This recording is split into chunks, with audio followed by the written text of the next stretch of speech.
नमस्कार। Simple past और present perfect, क्या आप भी इन दोनों के बीच अक्सर कंफ्यूज हो जाते हैं? भाई, ये इंग्लिश ग्रामर की सबसे कॉमन उलझनों में से एक है। पर घबराने की कोई बात नहीं है। आज हम एक ऐसा गोल्डन रूल सीखने वाले हैं जो इस कंफ्यूजन को हमेशा हमेशा के लिए खत्म कर देगा।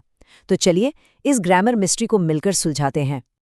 अच्छा, चलिए शुरू करने से पहले एक छोटा सा सवाल देखते हैं। स्क्रीन पर दो सेंटेंसेस हैं, I finished my project yesterday और I finished my project yesterday. आपको क्या लगता है कौन सा सही है?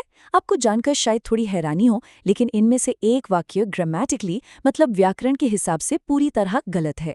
और इस विश्लेषण के आखिर तक आपको न सिर्फ इसका सही जवाब पता चलेगा, बल्कि इसके पीछे का लॉजिक भी एकदम साफ हो जाएगा। तो फिर इस गलती से बचने का वो राज क्या है? यकीन मानिए, ये बहुत ही सिंपल है। आपको बस एक चीज पर ध्यान देना है और वो है समय। जी हाँ, सिंपल पास्ट और प्रेजेंट परफेक्ट के बीच का पूरा खेल बस इसी एक शब्द पर टिका हुआ है। चलिए देखते हैं कैसे। और ये रहा हमारा गोल्डन रूल। इसे बस दिमाग में बैठा लीजिए। अगर किसी भी वाक्य में कोई स्पेसिफिक टाइम यानी कोई निश्चित समय बताया गया है, तो आपको हमेशा, and I mean always, simple past tense का ही इस्तेमाल करना है। बस यही वो चाबी है जो इस ग्रामर के ताले को हमेशा के लिए खोल देगी। तो ये स्पेसिफिक टाइम आखिर होते क्या हैं? इन्हें हम टाइम इंडिकेटर्स या समय के संकेत भी कह सकते हैं, जैसे कि yesterday, last night, 2 years ago या फिर an hour ago। तो जब भी आपको किसी वाक्य में ये शब्द दिखाई दे, तो समझ जाइए कि ये एक पक्का सिग्नल है कि वो वाक्य सिंपल पास्ट टेंस में लॉक हो चुका है। तो रूल तो हमने समझ लिया है ना? अब इसे एक्शन में देखने का समय है। चलिए कुछ बहुत ही कॉमन गलतियों को सुधारते हैं ताकि ये रूल आपके दिमाग में एकदम पक्का हो जाए। हमारा पहला एग्जाम्पल है, he has left for London last night. क्या आप इसमें टाइम इंडिकेटर पहचान पाए? जी हाँ, वो है लास्ट नाइट। और क्योंकि यहाँ पर एक स्पेसिफिक टाइम दिया गया है, हमें सिंपल पास्ट टेंस ही यूज करना होगा। लीव का पास्ट टेंस होता है लेफ्ट, इसलिए करेक्ट सेंटेंस होगा he left for London last night. चलिए एक और एग्जाम्पल देखते हैं। आप देखेंगे कि पैटर्न बिल्कुल वही है। गलत वाक्य है, she had seen the movie yesterday. हमारा टाइम इंडिकेटर यहाँ क्या है? येस्टरडे। तो हैड सीन की जगह हम सी का सिंपल पास्ट फॉर्म यानी सॉ का इस्तेमाल करेंगे। तो सही वाक्य क्या हुआ? She saw the movie yesterday.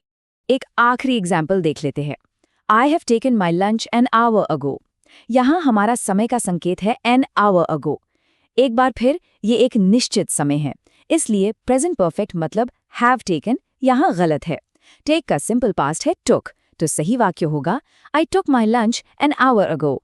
ठीक है, ये तो हो गई रोजमर्रा की बातें, लेकिन हिस्टोरिकल फैक्ट्स यानी ऐतिहासिक घटनाओं के बारे में क्या ये रूल उन पर भी लागू होता है?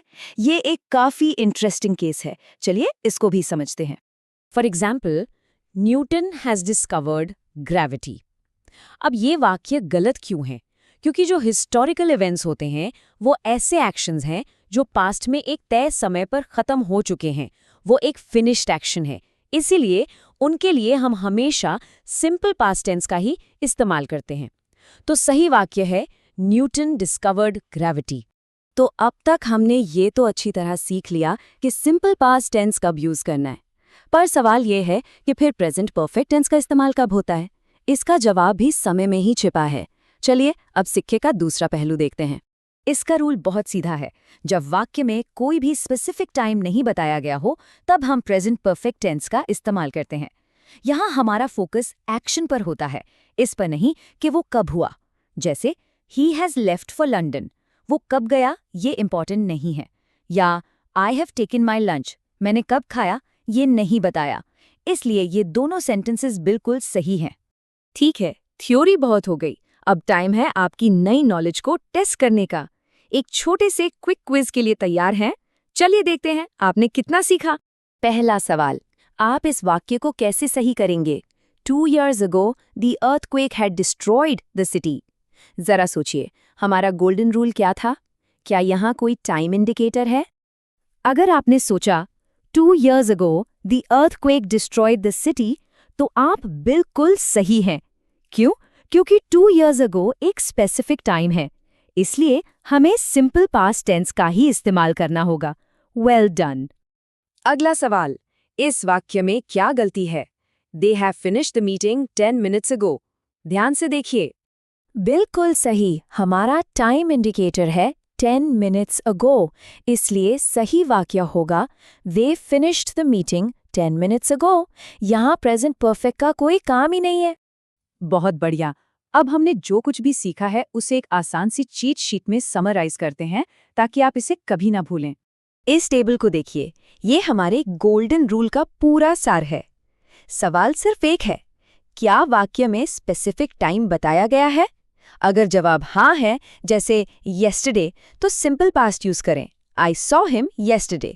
और अगर जवाब नहीं है, तो प्रेजेंट परफेक्ट यूज करें, I have seen him। देखा, है ना एकदम आसान। तो अब जब आप ये पावरफुल रूल जान गए हैं, तो एक मज़ेदार काम कीजिए। अब से जब भी आप इंग्लिश में कुछ पढ़ें या सुने, तो इस बात पर ध्यान दें कि लोग इस रूल को कितनी बार तोड़ते हैं। आप सच में हैरान रह जाएंगे। और सबसे ज़रूरी बात, अब आप खुद ये गलती कभी नहीं करेंगे। इससे आपकी इंग्लिश और भी ज़्यादा एक्यूरेट और इम्प्रेसिव हो जाएगी।